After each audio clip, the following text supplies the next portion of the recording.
Hello, my name is Rachel, and welcome to our channel, Dragon Light Spirit. Let's talk about Pluto. We're going to talk about Pluto. Pluto is entering into the sign of Aquarius on March 24th this year. So it's kind of a big deal because Pluto is in a sign for about 10 to 20 years. So it is what is considered a generational planet. So it is something that affects a generation, and there's always a mark that a generation makes, and that is through the planet Pluto. Okay, I'm just going to get some dates out of the way here, and I will put some cards at the end of this video that will have these dates, so you can get them in your mind if you're interested. Okay, so Pluto first entered the sign of Capricorn, which is where Pluto is currently. It first entered Capricorn on January 26, 2008. And then it began a retrograde motion on April 2nd, moved back into the sign of Sagittarius on June 15th. Then direct motion began on September 10th. It re-entered the sign of Capricorn on November 28th, 2008. And it has remained there until March 24th, 2023, when it is going to go into the sign of Aquarius. Now it's going to actually begin a retrograde motion on May 1st, and it is going to re-enter Capricorn on June 12th. So Pluto is only in Aquarius from March 24th until June 11th-ish, okay? So it's not in for very long, but I do believe it is going to be impactful because I believe that people are already feeling on a certain level, they're feeling this change coming, a big dramatic shift. You're feeling it, you know. I'm certainly feeling it. I think a lot of people are feeling it, although they may not attribute it to Pluto. But Pluto affects the world. It is a huge world influencer. So, okay, so June 12th, it's going to move back into Capricorn, and it's going to remain in Capricorn until January of 2024. So it's re-enters Capricorn June 12th, and it's still retrograde, and then the motion goes direct on October 11th of this year. And then 2024 is when Pluto is going to re-enter Aquarius, January 22nd. So watch for that date, January 22nd, 2024. And now there's going to be another retrograde, May 3rd. There's going to be a retrograde. And Pluto is going to re-enter Capricorn on September 2nd, 2024. Now, it's only going to be in for a short time, but it's like it's going to have this last hurrah. Pluto in Capricorn is going to have its last hurrah on September 2nd, 2024 through to November 19-ish. November 20th is when Pluto re-enters the sign of Aquarius, and it's going to remain in the sign of Aquarius until 2044. Okay, so like I said, I'll leave those dates at the end. Okay, so what I found very interesting about that motion of Capricorn, I really see this Pluto and Capricorn as the really destruction of the old structure. So Pluto is the transformer. It's the great transformer. Represents, well, it rules death, physical death, but also metaphorical death. Okay, so it is about big shifts. It is about transformation. It is the phoenix rising from the ashes. But what that means is that there's going to be ashes. There's going to be fire. But then there's this beautiful rebirth, the phoenix, right? So it is endings. It is beginnings. It is the light in the darkness. It is the underworld. Pluto, the Greek god, Pluto was the ruler of the underworld. So we've got that kind of mystery, secrets, and the cracks, the whatever is not on firm foundation, it is revealed through the movement of Pluto within that sign. And so since 2008, Pluto's energies have been combined with the sign of Capricorn. Now, Capricorn is ruled by Saturn. So if you really want to understand how the interpretation works here, is a planet of Pluto, those attributes that we just spoke about, combine that with the attributes of Saturn. So Saturn is the master teacher. It is the karmic lord. It is what goes around comes around. It is really, Saturn is the indicator in your chart of what lessons you came in to learn. So it's a great clue. Like if you want to know, hey, why did I come here? What did I want to learn? What is this life about that I'm having? You look to Saturn is one of the places that you look to, because it shows you, okay, you came in to do this, and to learn this, and to resolve karma for this and this. So that is what is represented by Saturn.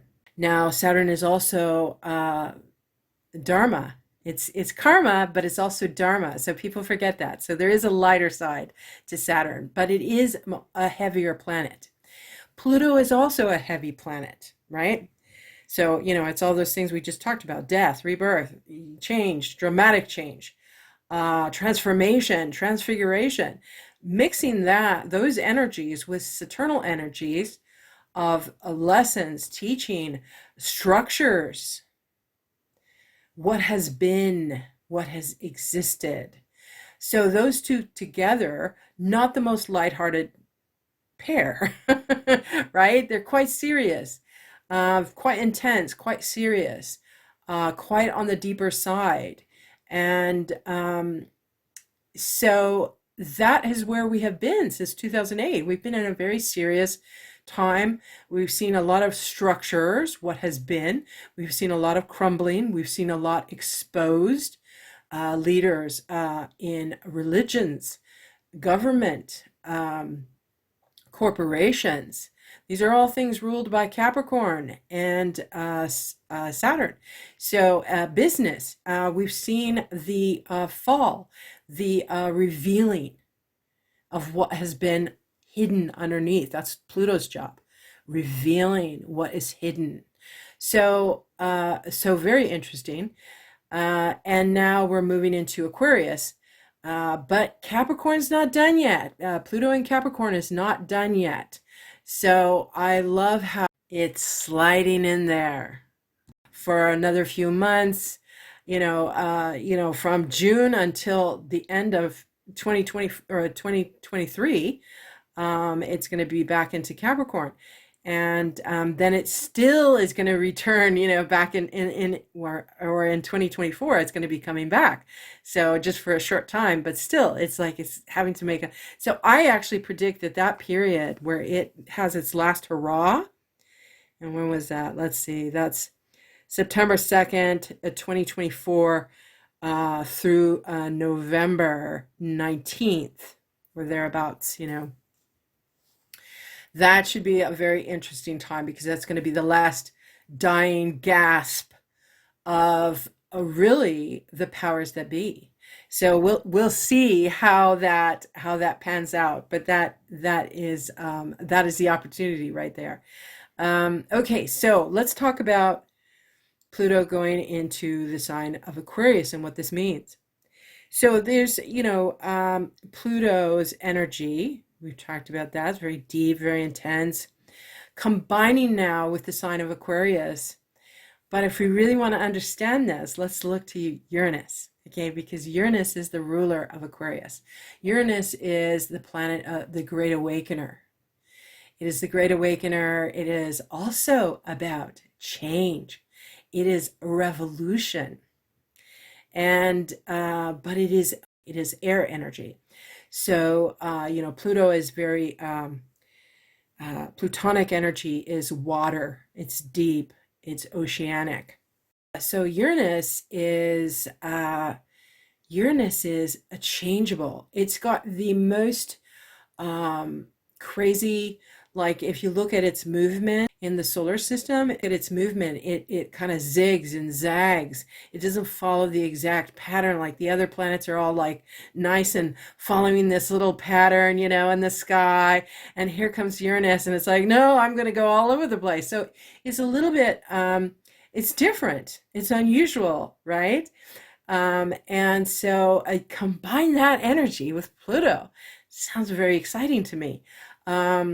So you've got things changing, ideas, and so it's revolutionary. It's revolutionary, but it's revolution of the mind. When people have a revolution of the mind, that is often when we do see protests and changes in government and that kind of thing, right? Because if you have a change in your mind, you want to start seeing it reflected in the world around you. The last time that Pluto was in the sign of Aquarius was during the American Revolutionary War. Previous to that, during the French Revolution. So you can see how both these revolutions, and actually the American Revolution, very much inspired by the French Revolution, and the impact of the French Revolution, it changed the world. It changed the way that people looked at governments and structures and rulers. And then the American Revolution, a couple hundred years later, the American Revolution also changed the world. It changed the way that people looked at government structures and old regimes. People wanted more freedom. People wanted to not be so controlled. What is going on right now? Control, too much control over people. And so we are headed to a time where we are going to be demanding, not asking, not requesting, we're going to be demanding our freedom. And so there is, this beautiful symmetry there. And so being the Great Awakener, those of us who are on the ascension path, who are, identify as light workers, star seeds, on the ascension path, we're going to see more awakening on a grander, much grander scale than we are seeing it now. And so that is definitely something to look forward to.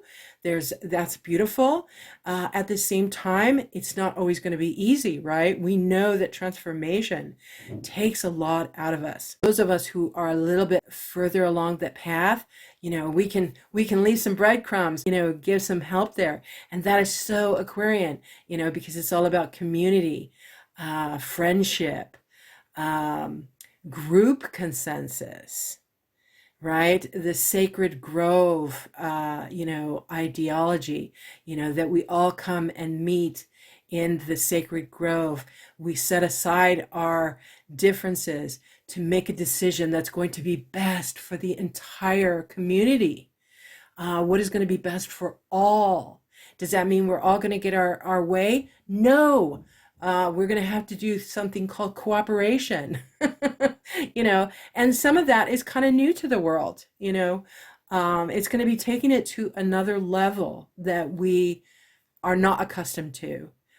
Well, government structures are not accustomed to, but you know what? Step aside because change is coming. That's how it works. I think I'm going to end it here, and I really hope you enjoyed. Definitely going to do a part 2 where we're going to talk about how Pluto influences you in your individual charts. And if you guys have any questions, please leave them in the comments below. I would love to hear from you. Thanks so much. Take care.